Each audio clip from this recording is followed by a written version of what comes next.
सुबह सुबह वॉक करके लौटते ही अंकिता लिफ्ट से अपने फ्लोर पर आ गई। बेल बजाते ही रोहित ने दरवाजा खोला और फिर टीवी के सामने बैठकर चाय पीने लगे।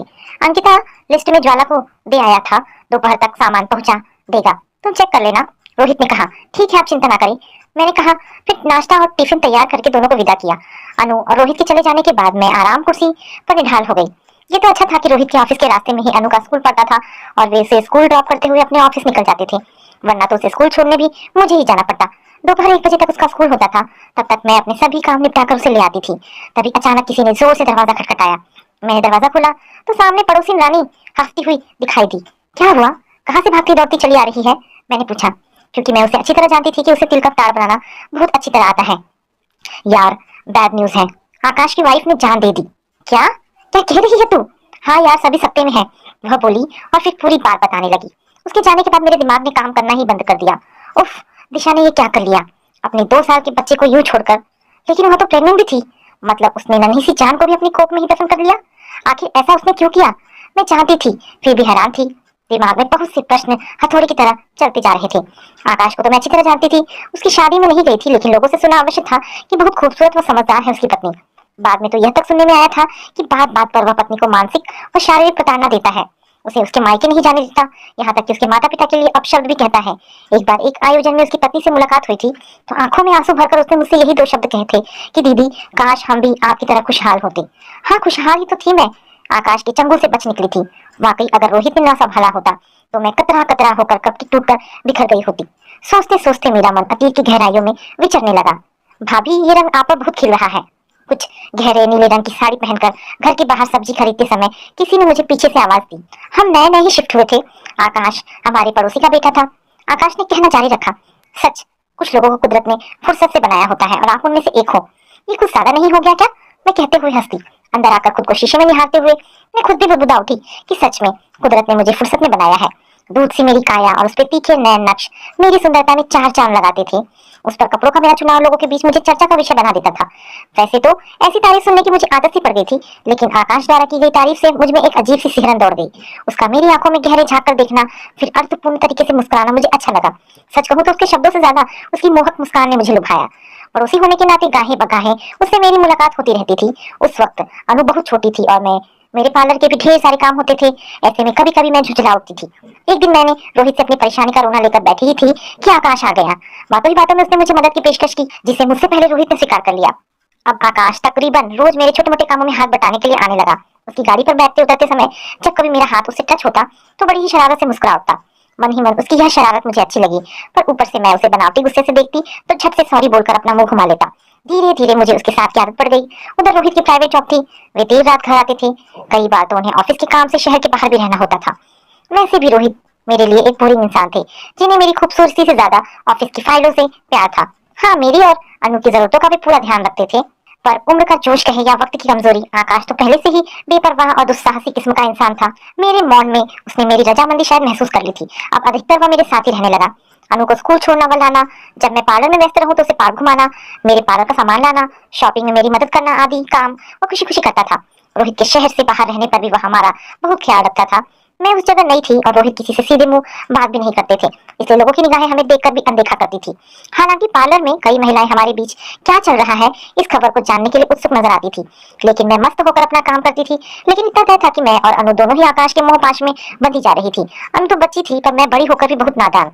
ऐसी ही एक शाम रोहित दिल्ली में थे, मैं और आकाश पार्लर का कुछ सामान लेने गए थे। अनु को मैंने रोहित के रिश्ते में लगने वाली एक मौसी के हाथ छोड़ दिया था। बाजार से लौटते हुए हमें देर हो चुकी थी। बारिश और हल्की फुहारों ने हमें कुछ भिगो भी दिया था। बहरहाल ताला खोलकर हम अंदर आ गए। आकाश, अब तुम जाओ, काफी देर हो चुकी है, मैं अनु को लेकर आती हूँ। मेरे कहने पर भी वह सोफे पर बैठा रहा। अगर रात यहीं रुक जाऊं तो? चाहकर भी उसे इनकार न कर सकी। मौसम की खुमारी कहे या गीले तन की खुशबू, हम दोनों ही बहकने लगी। आकाश ने मेरा हाथ खींचकर मुझे सोफे पर बिठा दिया। सुबह बड़े ही सहज भाव से उठी और खुद को तरोताजा महसूस किया। उस वक्त मेरे मन में कोई अपराध बोध या आत्मग्लानि नहीं थी। मैं बहुत खुश थी और अनु को मौसी के घर से यह बहाना करके ले आई थी कि रात बहुत हो चुकी थी, तो मैंने आपको डिस्टर्ब करना ठीक नहीं समझा। मौसी ने फौरन मेरी बात पर विश्वास भी कर लिया। रोहित के दिल्ली से आ जाने के बाद हमारी मुलाकात उतनी आसान न रही और न ही हमारे मिलने की कोई उपयुक्त जगह। 10-12 दिनों में ही हमारे बीच में दूरी आने से हम बौखला उठे और फिर आपसी रजामंदी से भाग जाने का निर्णय ले लिया, किसी भी अंजाम की परवाह किए बगैर। आकाश का तो पहले ही अपने परिवार से कोई खास जुड़ाव नहीं था। इधर उसके आकर्षण में बंधी मैं भी घायल हिरनी से उसके साथ चलने को तत्पर हो उठी। एक दिन अनु के स्कूल की छुट्टी थी, तब रोहित के ऑफिस जाने के बाद मैंने अनु को खिला पिलाकर सुला दिया और चल पड़ी अपने नए सफर की ओर। अब सोचती हूँ तो बहुत धिक्कारती हूँ खुद को। गोवा के एक हफ्ते रहने के बाद जब हमारी खुमारी कुछ उतरी तो समझ आया कि जीवन में शारीरिक जरूरतों के अलावा भी बहुत कुछ जरूरी होता है। उसका कारण ये था कि आकाश जो 10,000 रुपए अपने घर से लाया था वे खत्म होने को थे। मेरे पास जो भी कैश था मैंने आकाश के हाथ में रख दिया। इससे क्या होगा? उसके चेहरे पर नाराजगी के भाव थे। तो मैं क्या करूं? जो मेरे पास था तुम्हें दे दिया, अब क्या करना है तुम जानो। मैं गुस्से में बोली, अच्छा तो क्या सारी जिम्मेदारी मेरी है? तुम भी तो कुछ ला सकती थी। उसने झुंझलाकर कहा, तो प्यार का दम भरते ही क्यों थे जब तुम्हारी जेब खाली थी? बहुत बड़े मर्द बनते थे ना, अब कहाँ गई तुम्हारी मर्दानगी? बातें तो चांद सितारों की करते थे, क्या तुम्हें इन खर्चों के बारे में पहले नहीं सोचना चाहिए था? मैंने गुस्से में अपने पहने हुए गहने उतारकर उसके हाथों में रख दिए। मुझ पर चीखने की बजाय अपने गिरबान में झांको और देने ही है तो सारे गहने दो, ये मंगलसूत्र भी। आकाश ने उतावलेपन से मेरी ओर बढ़ते हुए कहा, नहीं इसे मैं नहीं दूंगी, ये रोहित के प्यार की निशानी है। मैंने भावावेश में कहा, वाह रे ढोंगी औरत, पति और बच्ची को छोड़ते समय तुम्हारा कलेजा नहीं पसीजा और अब उसको निशानी को रखने का नाटक कर रही हो। आकाश अपनी शर्मी पर उतर आया था। तुम्हें शर्म नहीं आती? आज मैं तुम्हारे कारण ही अपनी हरी भरी गृहस्थी को छोड़कर यहाँ हूँ, यहाँ तक कि अपनी बेटी अनु को भी छोड़ दिया मैंने तुम्हारे लिए। मैं लगभग चीखते हुए बोली, तो कोई एहसान नहीं किया तूने मेरे साथ मैडम? आकाश ने अपना असली रंग दिखाना शुरू कर दिया था। आकाश के इस बदले रूप को देखकर मैं हैरान रह गई। मन की बेबसी और ठगे जाने की पीड़ा आंखों से बह निकली। मन के किसी कोने में घर से भागने का मलाल भी हुआ और अपनी नासमझी पर गुस्सा भी आया। मुझे रोता देख आकाश मेरे पास आया और हमेशा की तरह मुझे दुलारने की कोशिश की, लेकिन आज उसकी यह हरकत मुझे बहुत ही नापाक लगी। आवेश में आकर मैंने उसके गाल पर जोरदार तमाचा जड़ दिया। दूर हो जा मुझसे, मेरे पास आने की हिम्मत भी मत करना। अरे पागल हो गई है क्या? क्यों चिल्ला रही है? भीड़ इकट्ठी हो जाएगी, मत भूल कि हम यहाँ भाग कर आए हैं। तुम्हारी जो मर्जी आए करो, कहकर आकाश पैर पटकता हुआ कमरे से बाहर चला गया। उस वक्त अपनी हालत के लिए मैंने अपने सिवाय किसे कोसती। रोहित ने एक दो बार अप्रत्यक्ष रूप से मुझे समझाने की कोशिश भी की थी, परंतु उस समय मुझ पर आकाश के प्यार का ऐसा भूत सवार था कि बिना कोई आधा पीछा सोचे मैं ये काम कर बैठी। अब मैं अपनी उसी करनी पर शर्मिंदा होकर रोए जा रही थी। शाम हो गई, आकाश नहीं लौटा। अब मैं और घबरा गई। अगर उसने भी मुझे छोड़ दिया तो मैं क्या करूंगी? कहाँ जाऊंगी? एक तो अनजानी जगह, उस पर हाथ में दो पैसे भी नहीं। शायद सच्चे रिश्ते को नकारने की मुझे सजा मिली थी। मेरी बर्बादी की शुरुआत हो चुकी थी। रोहित जैसे सच्चे जीवन साथी और अपनी मासूम बच्ची को धोखा देकर मैंने जो वासना जनित गलत राह चुनी थी, उसकी भयावहता का यह सिर्फ आगाज था। आकाश को मैं फोन पर फोन किए जा रही थी पर उसका मोबाइल स्विच ऑफ था। वहां इसी तरह रोहित भी तो परेशान हो रहे होंगे, ये विचार आते ही उन्हें फोन लगाना चाहा, पर फिर रुक गई कि किस मुंह से और क्या सफाई दूंगी मैं। आकाश द्वारा लाई गई इस नई सिम में और कोई नंबर सेव नहीं था। रात होने को थी, मेरा सारा धैर्य जवाब दे चुका था। तभी दरवाजे पर हुई आहट से दौड़कर दरवाजा खोला तो हैरान परेशान रोहित को देखते ही चौंक पड़ी। मन चाहा कि लिपट जाऊं उनसे और जी भरकर रो लूं, पर अपनी करतूत याद आते ही मुझ पर मानो घड़ों पानी पड़ गया। आकाश के पापा भी उनके साथ थे, पर मुझे कमरे में अकेली पाकर वे बाहर ही बैठ गए आकाश के इंतजार में। रोहित ने पास आकर स्नेह से मेरी पीठ पर हाथ रखा तो मैं पिघल कर उनके सीने से लग गई। मुझे माफ कर दो रोहित, मुझसे बहुत बड़ी गलती हो गई, मैंने हिचकियां लेते हुए कहा। काफी देर तक खड़े रहे। रोहित अपनी मूक संवेदनाएं प्रकट करते रहे, फिर बोले, घर चलो अंकिता, अनु तुम्हारी राह देख रही है। नहीं रोहित, अब मैं वहां क्या मुंह लेकर जाऊंगी? अनु से क्या कहूंगी? मैंने जो भी किया है उसकी कोई माफी नहीं, कह मैं सिसक उठी। रोहित काफी देर तक मुझे समझाते रहे। उन्होंने बताया कि किस तरह आकाश के किसी दोस्त से हमारी जानकारी निकालकर बड़ी मुश्किल से यहाँ आए हैं। मैं मन ही मन और भी लज्जित हो गई। आखिरकार मैं लौटने को तैयार हो गई। करती भी क्या, आकाश का असली रंग तो देख ही चुकी थी। अंकल जी आप आकाश से बात कर उसे ले जाना, मैं अंकिता को लेकर जा रहा हूँ। चिंतित बैठे आकाश के पिता से रोहित ने कहा और मेरा हाथ पकड़कर बाहर आ गए। घर पहुंचते ही दादी के हाथों से चिटककर अनु मम्मा मम्मा कहते हुए मेरे गले आ लगी। मैं उसे जोर से छाती से लगाकर प्यार करने लगी। वहां मौजूद सभी लोगों को शायद यह प्यार बनावटी लग रहा हो, पर मैं वास्तव में शर्मिंदा थी। रोहित की वजह से सभी ने ज्यादा रिएक्ट नहीं किया, पर उनकी निगाहों में खासी नाराजगी दिखी। मेरा अपना भाई भी मुझसे दूर खड़ा था। मुझे लौटे 2 दिन बीत चुके थे। सारा समय मैं अपने कमरे में ही रहती थी। रोहित आकर मुझे खाना खिला जाते। नन्ही अनु तो जैसे चहक उठी थी, पर मेरे सास ससुर और भाई ने अभी तक मुझसे कोई बात नहीं की थी। ऐसे ही एक रात अचानक मेरी नींद खुली तो देखा रोहित मेरे पास नहीं है। हाँ, अनु मेरी ही बगल में सोई थी। मैं उठकर उन्हें पुकारती हुई बाहर निकली थी कि बैठक से आती आवाजों ने मुझे ठिठकने को मजबूर कर दिया। ये आवाजें मेरे भाई की थी। वो कह रहा था, जीजा जी मैं आंटी अंकल जी की बात से सहमत हूँ, यह रिश्ता अब सामान्य नहीं हो पाएगा। ये दीदी की गलती नहीं, शर्मनाक हरकत है जिसका दंड उसके साथ साथ सारी जिंदगी आपको भी भुगतना पड़ेगा और आगे जाकर अनु को भी। मेरी बात तो सुनो। रोहित ने कुछ कहना चाहा। नहीं जीजा जी आप सुनो, अनु अभी छोटी है, बड़ी होकर जब उसे सब मालूम पड़ेगा तो वह अपनी माँ को कभी माफ नहीं कर पाएगी। और फिर ये तो सोचिए कि ऐसी लड़की से कौन शादी करना चाहेगा जिसकी माँ भाग। बस करो, तुम बहुत बोल चुके, रोहित ने थोड़ा गुस्से से कहा। क्या गलत कह रहा है यह? अरे वह तो उसका भाई है, उसका अपना खून। जब वो उसे बर्दाश्त नहीं कर पा रहा है तो तू किस मिट्टी का बना है? इस बार रोहित के पापा बोले, पापा आप सभी समझने की कोशिश करें, मैं अंकिता को जानता हूँ, पत्नी है वह मेरी। अगर उससे कोई गलती हुई है तो कहीं ना कहीं मैं भी कुछ हद तक उसके लिए जिम्मेदार हूँ। उसकी इच्छाओं और चाहतों को मैंने भी कहीं नजरअंदाज किया होगा, तभी तो उसे आकाश की जरूरत पड़ी होगी। रोहित के चेहरे पर गहरी संवेदना के भाव थे। मैं ये नहीं कहता कि अंकिता से गलती नहीं हुई है, लेकिन यही गलती आकाश से भी हुई है, और आपका समाज आकाश को तो बाइज्जत बरी कर देगा इस गुनाह से। कल से ही वह फिर आवारागर्दी करता नजर आएगा इसी मोहल्ले में। फिर अंकिता ही यह सजा क्यों भुगते? पति हूँ मैं उसका, जीवन भर साथ निभाने के लिए वादे किए थे। उसकी इस मुश्किल घड़ी में मैं कैसे उसका हाथ छोड़ दूं? और अगर मान लीजिए यही गुनाह मुझसे हो जाता तो उसे यह मशवरा देने के बजाय आप लोग यही समझा रहे होते कि अंकिता जाने दे, माफ कर दे रोहित को, अपनी गृहस्थी टूटने से बचा ले, और ना जाने क्या क्या, सिर्फ इसलिए कि वह एक औरत है। उसके द्वारा की गई भूल के लिए हम उसे शूली पर चढ़ा दे? माफ कीजिए, ये सजा मुझे मान्य नहीं। अंकिता के हमारे जीवन में होने से ही हमारी खुशियां हैं। उसके बिना मैं और अनु दोनों अधूरे हैं। मैं अंकिता की जिंदगी बर्बाद नहीं कर सकता पापा, ये मेरा अंतिम निर्णय है। रोहित के दिए तर्कों का किसी के पास जवाब नहीं था। सभी चुप हो गए, पर मेरा मन चित्कार कर उठा। बोली, मुझे माफ कर दो रोहित, तुमने मेरी पीड़ा को समझा, पर मैं आज तक तुम्हें पहचान ना सकी। किसी के बाहरी आकर्षण में पड़कर मैंने तुम्हारा दिल दुखाया और तुम्हें बहुत गहरा घाव दे बैठी। सचमुच मैं माफी के योग्य नहीं हूँ, पर कहते हैं ना कि समय बड़े से बड़ा घाव भी भर देता है। इसी घटना को 1 महीना हो गया था। रोहित और मेरे बीच सभी कुछ सामान्य हो चला था। मैं अभी भी बाहर निकलकर लोगों का सामना करने से कतराती थी। आकाश के बारे में भी मुझे कोई जानकारी नहीं थी। अगस्त महीना शुरू हो चुका था। बारिश का मौसम मुझे सबसे सुहाना लगता था। ऐसी ही एक खूबसूरत शाम रोहित को घर जल्दी आया देख मैं चौंक पड़ी। आज इतनी जल्दी? मैंने पूछा। हाँ तैयार हो जाओ, कहीं घूमने चलते हैं, रोहित ने मुस्कुराकर कहा। लेकिन अनु सो रही है, मैंने बात टालने की गरज से कहा, क्योंकि मैं बाहर जाना ही नहीं चाहती थी। मैंने ताई को बोल दिया है आज वे अनु के साथ यहीं रुक जाएंगी। रोहित ने कहा, ठीक है फिर मैं तैयार हो जाती हूँ। मैं रोहित को बिल्कुल नाराज नहीं करना चाहती थी। मेरी वजह से उन्होंने पहले ही काफी कुछ सहा था। जब तक हम तैयार हुए बारिश ने मौसम को और भी खुशगवार बना दिया था। ताई आ गई थी। अनु को उन्हें सौंप कर जब मैं बाहर निकली तो मेरी ओर देखते हुए इन्होंने एक प्यारी सी मुस्कान बिखेरी, फिर गाड़ी निकालने लगे। तभी अचानक आकाश के घर पर मेरी नजर पड़ी। ऊपर बालकनी से वह मुझे न जाने कब से निहारे जा रहा था। उस घटना के बाद मेरा और आकाश का पहली बार सामना हो रहा था। मेरा असहज हो जाना स्वाभाविक था। ऊपर देखते हुए मैं लड़खड़ासी गई।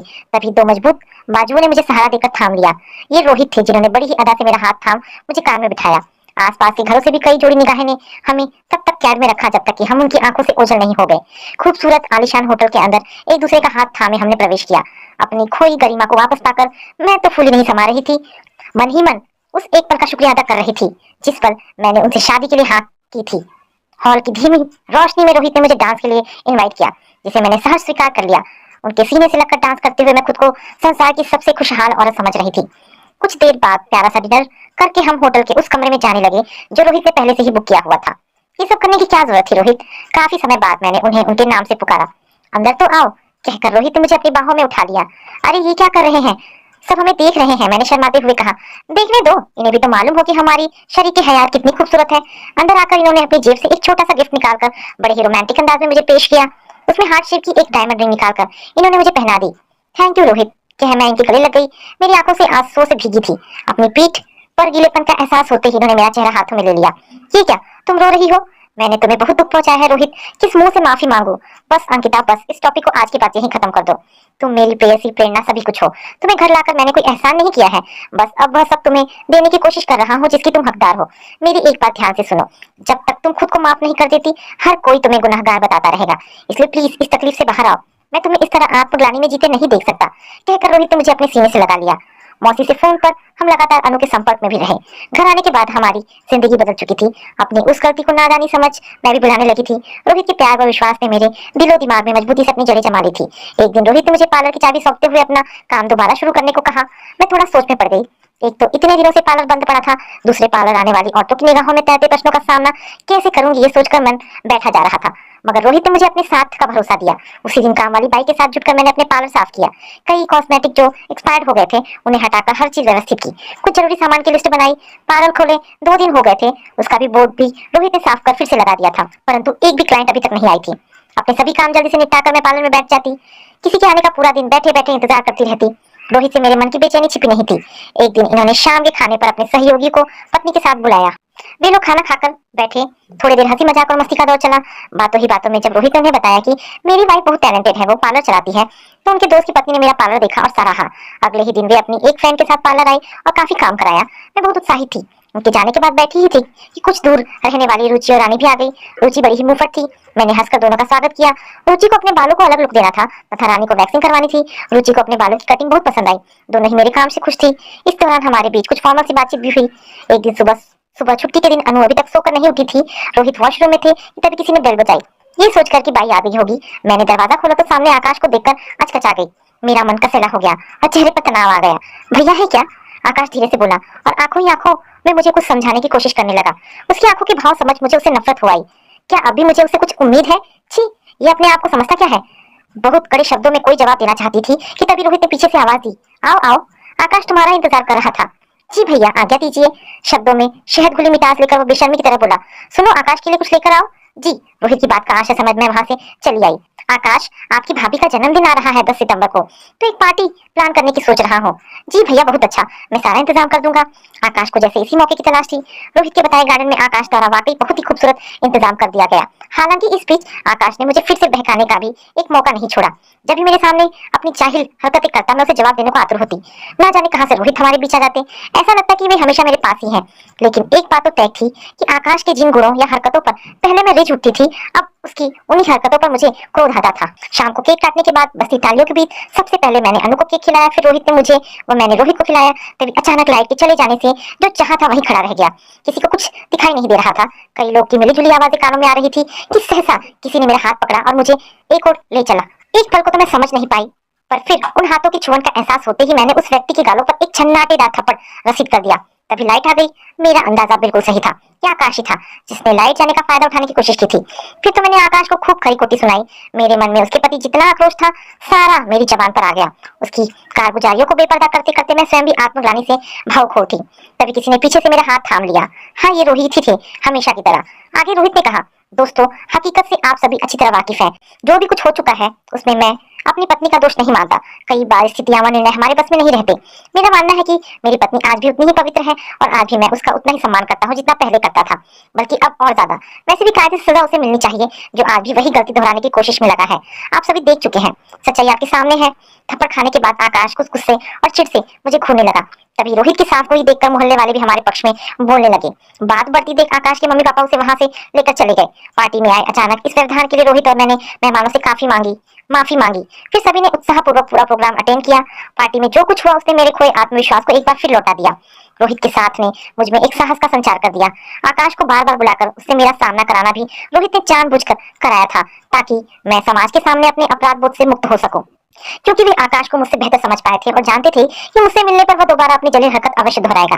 बहरहाल अब मैं बेधड़क बाहर आने जाने लगी। मेरी झिझक व संकोच दूर हो गई थी।